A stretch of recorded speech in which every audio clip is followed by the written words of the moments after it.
আসসালামু আলাইকুম। প্রথমেই একটা ধন্যবাদ দিতে চাই তারেক রহমান সাহেবকে। মন থেকে ধন্যবাদটা দিচ্ছি, লোক দেখানো না। কারণ উনি সঠিক লোকটাকে বেছে বাইর করছে।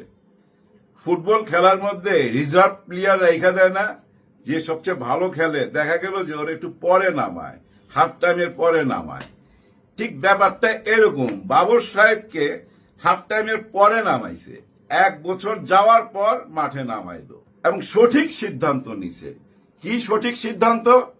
তারেক রহমান সাহেবের নিরাপত্তার দায়িত্ব এখন বাবর সাহেবের উপর। এটা ধরে নিতে পারি, প্রমাণ চাইলে প্রমাণ দিতে পারুন না, তবে বুঝায় বলতে পারুন। দেখেন, বাবর সাহেব একটা টাইমে স্বরাষ্ট্র প্রতিমন্ত্রী, প্রতিমন্ত্রী ছিলেন, ফুল মন্ত্রী না, অর্ধেক মন্ত্রী ছিলেন, স্বরাষ্ট্রমন্ত্রী, যার হাতে ওই যে আর্মি, পুলিশ, র্যাব যা আছে, দেশে যে আন্ডারগ্রাউন্ডে ক্রাইম হইতেছে, কে কোথায় কি করতেছে, এখন স্বরাষ্ট্রমন্ত্রীর কাছে যেসব ফোন আসে, আমাদের কাছে যেমন ফোন আসে আমাদের আত্মীয় স্বজনের, কে কেমন আছেন না আছেন, কি করতেছেন। যেমন আমার আজকে সকালবেলা একজনে ফোন দিছে, আমার এক ভাইগনা, যে মামা বাবর সাহেব এটা কি চাল দিল, এই ধরনের ফোন আসে। আর স্বরাষ্ট্রমন্ত্রীর কাছে কি ধরনের ফোন আসবে? এইখানে একটা খুন হইলো, ওইখানে অমুকে নিয়ে ভাইগা গেল, ওই জায়গায় মব জাস্টিস হইতেছে, ওই জায়গায় একটা জাহাজ ডুবে গেছে, এতজন মারা গেছে, ওই করাইল বস্তির মধ্যে 4 জন জঙ্গি ধরা পড়লো, টঙ্গী বস্তিতে এই মাত্র আমাদের আর্মি ঘেরাও করছে চারিদিক থেকে, এর মধ্যে 70 জন ধরা পড়ছে। এইসবে আলাপিত হয়। তার মানে কি বুঝাইতে চাচ্ছে জানেন? বাবর সাহেব যখন স্বরাষ্ট্রমন্ত্রী ছিল, মানে প্রতিমন্ত্রী ছিল, তখন তো উনি এগুলো সব জানতো, তাই না? এমন একজন মানুষের হাতে দায়িত্বটা দেওয়াই তো সঠিক দায়িত্ব। এই যে আমাদের স্বরাষ্ট্র উপদেষ্টার সাথে দেখা করলো, ওই দেখার মধ্যেও কিন্তু একটা ভিডিও ভাইরাল হয়েছে। এই ভিডিও যারা দেখবে, বিশেষ করে যারা নকল বিএনপি, যারা বিএনপি কে বিপথে নিয়ে গেছে, তারা জ্বলবে ভাই, জ্বলবে। আর হেড অফিস যখন দেখবে, স্যার বলতেছে বর্তমান স্বরাষ্ট্র উপদেষ্টা বাবর সাহেবকে নিজের চেয়ার ছাইলা উঠে আসতেছে এবং হাত বাড়ায় স্যার বলছে। দেখেন, আসলে উনি খুব সহজ সরল মানুষ। আর স্যার বলার কারণ, উনি যখন আর্মিতে ছিলেন আর উনি ছিলেন স্বরাষ্ট্রমন্ত্রী, একটু আগে বললাম না, পুলিশ প্রশাসন, র্যাব, আর্মি সবকিছু এই স্বরাষ্ট্রমন্ত্রীর হাতে, যার জন্য ওনার অধীনেই তো ছিল, ওই জন্যই স্যার বলা। আচ্ছা, একবার চিন্তা করেন তো, ওনার জায়গায় যদি যে কোনো একজনের পাঠাইতো, ধরে নেন সালাউদ্দিন আহমেদ সাহেবকে পাঠাইতো, আমাদের স্বরাষ্ট্র উপদেষ্টা জাহাঙ্গীর সাহেব, স্যার বলতো কি? না, বলতো না, নিশ্চয়ই বলতো না। ওনাকে বলার পিছনে কারণ অতীতটাকে মনে রাখছে। ওই যে আমি বলি না, উনি ভালো মানুষ। যারা অতীত মনে রাখে ভাই, তারা সত্যি ভালো মানুষ। স্যার বইলা উনি কি ছোট হয়েছে? না, এই ইয়াং জেনারেশনের কাছে আরো বড় হয়েছে। আর যারা ওই যে খুদ ধরার অভ্যাস, তারা তো বলবে কোন একটা ব্যাপার আছে, কোন একটা সন্ধি হইতাছে, উনি কেন এত খুশি হইলো ওনারাই দেখা। আরেকটা প্রশ্ন চলে আসছে, এখানে সবাই বলা বলি করতেছে, এই বাবর সাহেব যখন জেল থেকে বাইর হয়, তখন কিন্তু নেত্রকোনার বাসিন্দারা ওনাকে রিসিভ করছে। অনেক মা দেখছি কান্নাকাটিও করছে, ফুলের মালা দিয়া ওনাকে বরণ করছে। কিন্তু ওইখানে আমরা কি কোনো বড় নেতাকে দেখছি? বিএনপির কেউ ছিল না। বলতে পারবেন আপনারা এরকম কোন দৃশ্য দেখছেন? না, দেখেন নাই। তারপরে দেখেন, 1 বছরের মতো সময় পার হয়ে গেল, আমরা কি ওনাকে সামনে দেখছি? দেখি নাই। এর মধ্যে বিএনপির খুব বড় সমাবেশ হয়েছে, আমরা কি ওনাকে ওইখানে দেখছি? দেখি নাই। দেখেন, প্রায় প্রতিদিনই সপ্তাহে 3-4 বার তো কথা হয় লন্ডন থেকে অনলাইনে, সব নেতারেই দেখি, কিন্তু আমরা বাবর সাহেবকে দেখি না। যার জন্য বললাম, বাবর সাহেবকে রেখে দিয়েছিল রিজার্ভ প্লেয়ার, ওনাকে এখন আনা হয়েছে। এখন কথা হচ্ছে যে আমার ভাইগনা আমারে ফোন দিল, একটু আগে বললাম যে মামা এটা কি চাল দিল। চালের কথা কেন বলছে জানেন? বাবর সাহেব একটা বোমা ফাটাইছে। কি কথাটা ভাই, কঠিন একটা কথা বলছে। দিল্লিতে এস আলম যে টাকা পয়সা দিছে, আমরা এতদিন আলোচনা করতেছিলাম, কেউ তার চোখে দেখি নাই, 4,500 কোটি টাকা। ওই টাকা দিয়া বন্দুক কিনা, এই বন্দুক কিনা ওইটা এই দেশে অলরেডি পাঠায় দিছে। হ্যাঁ ভাই, কিছুদিন আগে কাঁচা মরিচের বস্তার ভিতরে আঁশ ধরা পড়ছে, এই বর্ডারে আঁশ পাওয়া গেছে কাঁচা মরিচের বস্তার ভিতরে। ওই কথাটাই উনি বলছেন। একটু আগেই বললাম না, এই দেশের আন্ডারগ্রাউন্ডে কি হচ্ছে না হচ্ছে সব কিছুর খবর তাদের কাছে থাকে। দেশের যত গোয়েন্দা বিভাগ আছে না, সবাই প্রধানরা সারাক্ষণ কিন্তু ওই স্বরাষ্ট্রমন্ত্রীর সাথে যোগাযোগ করতে থাকে, ওনার কানের কাছে বলতেই থাকে এই হয়েছে এই হয়েছে। আর এই বলাটা কিন্তু কোনো আনন্দ উৎসবের খবর দেয় না, সবকিছু কিন্তু বুঝা নেন ওই খুন খারাপি বরবাদির নিউজ, সব ব্যাড নিউজ গুলা কানে আসতে থাকে। আর ওই ব্যাড রাস্তাগুলা স্বরাষ্ট্রমন্ত্রী তো ভালো চিনে, আর উনি চিনে বইলাই বাবর সাহেব ওই দায়িত্বটা পাইছে। ওই ব্যাপারই আলাপ করতে গেছিল নিরাপত্তার ব্যাপারে তারেক রহমান সাহেবের, যে উনি আসলে কিভাবে নিরাপত্তা দেওয়া যায়। আর আর্মসের কথাটা বললো কেন? ওই আর্ম যে ঢুকছে এই নিউজটা ওই দুজনের মধ্যে আলাপ হয়েছে, দুই স্বরাষ্ট্রমন্ত্রী সাবেক আর বর্তমান দুজনের মধ্যে আলাপ হয়েছে। ওই আলাপেরই বহিঃপ্রকাশ কিন্তু সাংবাদিকের সামনে বলা যে অবৈধ অস্ত্র ঢুকতেছে ভারত থেকে এস আলমের টাকায়। এখন দেখেন এই ব্যাপারটা আরেকটা দিক আছে। এস আলমের টাকা মানে ভারতের টাকা, দিল্লির টাকা, শেখ হাসিনার টাকা। তার মানে উনি সরাসরি ভারতের বিরুদ্ধে কথা বলল।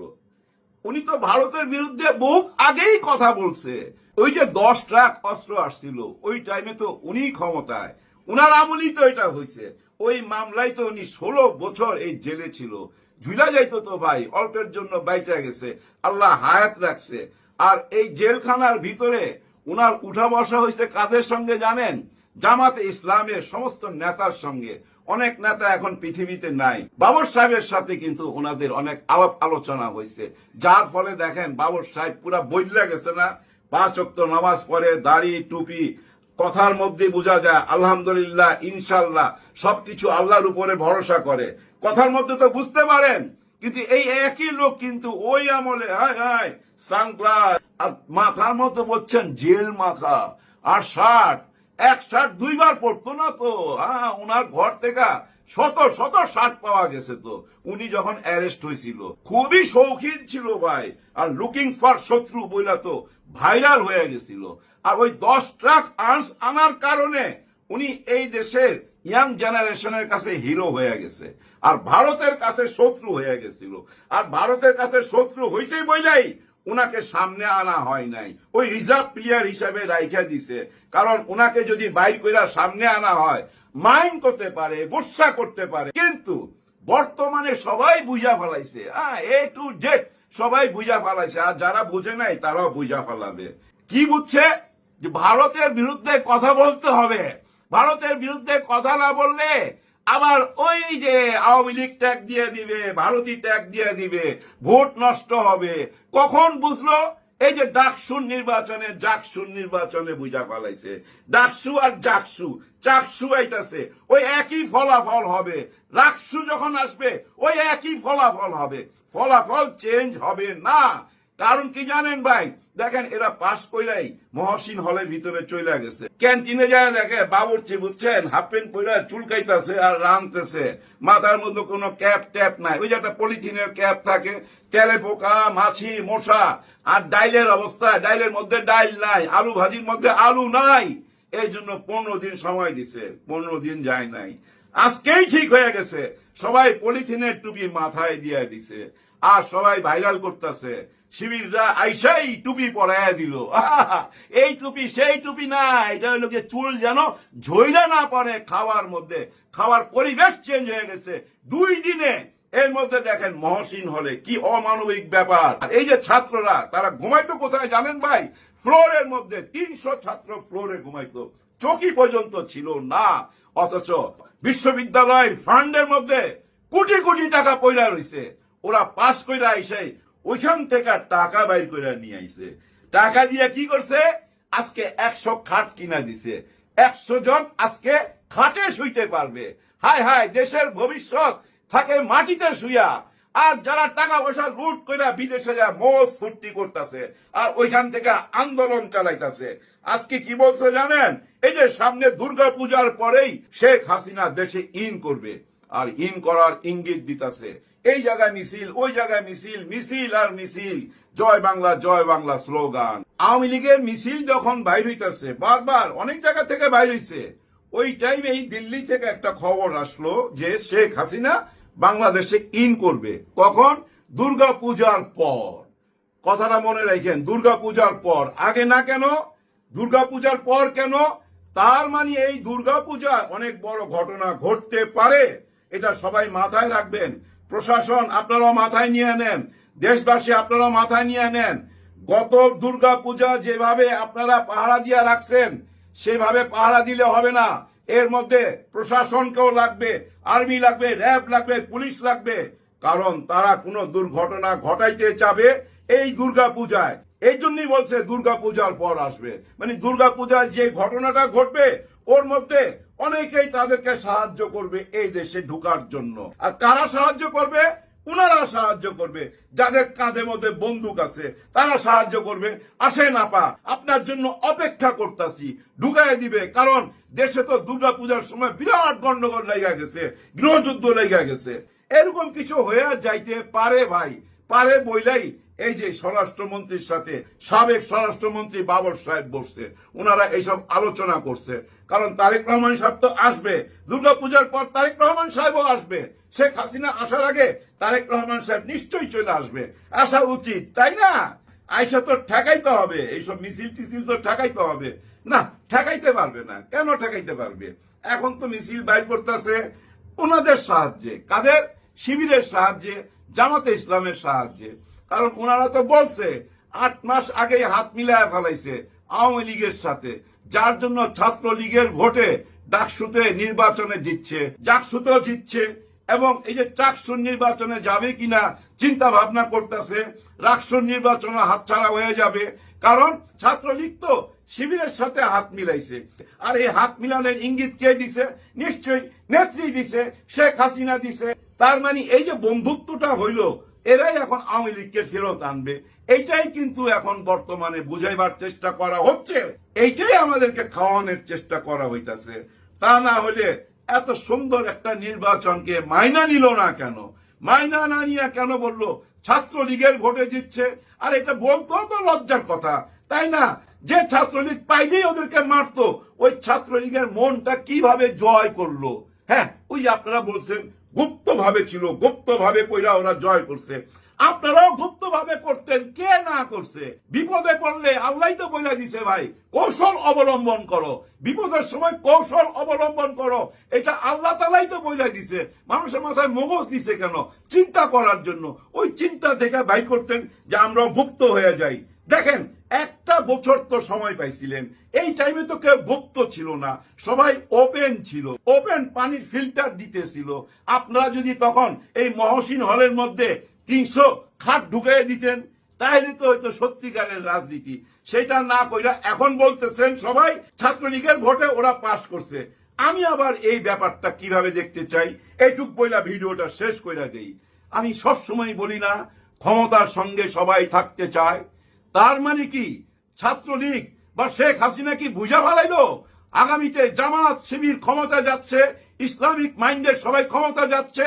এইটা কি বুঝা ফেলাইলো ওনারা, মানে দিল্লি থেকে? তার মানে কি দিল্লিও তো এখন জামাতের সাথে হাত মিলাবে, শেখ হাসিনাও হাত মিলাইবে, ছাত্রলীগও হাত মিলাইবে। কেন ওরা এই রিস্কটা নিবে যে আমরা ছাত্র দলের পাশ করায় কি লাভ? এরা তো ক্ষমতায় যাইতে পারবে না। ওদের দলের লোকেরা তো বলতেছে 8 মাস আগেই সব কিছু হয়ে গেছে, ক্ষমতায় চলে গেছে, যার জন্য ডাকসুর নির্বাচনে জিতে গেছে। এইটা তো ভাই বইলা আপনারা নিজেরাই হাইরা গেলেন। এই কথার অর্থ কি? এই কথার অর্থ আপনাদের চেয়েও বেশি জ্ঞানী তারা, তাই না ভাই? এটাই তো বুঝায় ক্লিয়ার কাট। ওরা এত জ্ঞানী, এত অ্যাডভান্স, তার মানে কি আপনারা পিছায়া পড়ছেন, এইটাই তো বুঝায়। যার জন্য আমি আগের ভিডিওতে বলছিলাম, এই যে ওনারা বলতেছে ছাত্রলীগ ঢুকে গেছে, ভোট দিছে, একেবারেই অমূলক কিছু কথা না, কিন্তু এটা কোনো কল্পনা না। এই যে মির্জা আব্বাস সাহেব প্রথম বলছিল না ছাত্রলীগের ভোটে এরা পাশ করছে, ভাই সিনিয়র রাজনীতিবিদ তো কিছুটা হইলো তো বুঝা ফেলাইছে। যার জন্য ছাত্রলীগের সবাই এখন থেকে শেল্টার নিয়ে নিছে শিবিরের কাছে। কারণ আগামী 5 বছর এই শেল্টারই থাকবে। ওদের শেল্টারে গেলে তো নির্বাচন হওয়ার পর আবার ছন্ন ছড়া হয়ে যাবে, না ঘাটকা না ঘাটকা হয়ে যাবে। ওরা একটা ঘাট বাইছা নিছে। যদি আপনাদের কথা সত্যি হয়, দেখছেন আপনাদের কথায় আপনারা কিভাবে ফাঁদে পড়েন, কিভাবে গেরাকলে পড়েন। সবচেয়ে বড় গেরাকল কোনটা জানেন? এস আলমের টাকা এই দেশে অস্ত্র ঢুকতেছে, বলছে কে? বিএনপির বাবর সাহেব। এই কথাটা তো এখন চলে যাবে অন্যদিকে। হ্যাঁ, সাংবাদিক ভাইরা যদি এখন যা জিজ্ঞাসা করে সালাউদ্দিন সাহেবকে, স্যার এই যে বাবর সাহেব কথাটা বললো এস আলমের টাকায় অস্ত্র ঢুকতেছে এই দেশে, এই কথাটা সত্য না মিথ্যা, কি জবাব দিবে? বিপদে ফেললেন না ওনাকে? এবং আমি বলবো যদি আপনারা সত্যিকারী সাংবাদিক হন, ওনাকে এখনই জিজ্ঞাসা করেন বাবর সাহেব যে কথা বলছে এটা সত্য না মিথ্যা। তাইলে দেখবেন দুধ আর পানি আলাদা হয়ে যাবে, আমরাও বুঝতে পারবো। যাই হোক, যে যখন ঘুম থেকে উঠে তখনই তার জন্য সকাল। যে বাবর সাহেবকে লুকায় রাখছিল যে ওরা মাইন্ড করবে, দাদারা মাইন্ড করবে, সে বাবর সাহেবকে এখন সামনে নিয়ে আসছে। এতে দাদারা কি মাইন্ড করবে না? মাইন্ড তো করবেই। মাইন্ড কিন্তু এই দলের ভিতরও করবে। এই দলের মধ্যে 2-1 মাইনাস হবে ভাই, এটা মনে রাখেন। এই বাবর সাহেব হুট করেই আসে নাই, এমন না যে বয়ে আসিল যে ভাই আমারে ডাকেন আমারে ডাকেন, নো, এমন কিছু না। মাঝখানে শুনেন নাই জামাতে যাইতে পারে বাবর সাহেব, জামাতের আমির সাহেবের সাথে যেভাবে বুক মিলাইছে, যেভাবে ওনারা কথা বলছে, এটা একটা গুজব ছড়ায় গেছিল না বাবর সাহেব জামাতে চলে যাইতে পারে? হ্যাঁ ভাই, এরকম একটা গেম উনিও খেলছে, জামাতের সঙ্গে হাত বাড়াইতেছিল, কথা বলতেছিল বেশি বেশি। এতেই উনার মূল্যটা বুঝতে পারছে, হায় হায় উনি যদি ওদিকে চলে যায় তাহলে তো বিপদ। আর এই যে আজকে বাবর সাহেব যে দায়িত্বটা নিল, তারেক সাহেব আসলে নিরাপত্তার দায়িত্বটা এখন বাবর সাহেবের হাতে। সলিড দায়িত্ব না ভাই, ওই কালো পথ অন্ধকার পথ তো উনার চিনা, ওই পথ দিয়ে কেমনে চলতে হবে, কিভাবে পাহারায় রাখতে হবে নিজের নেতাকে।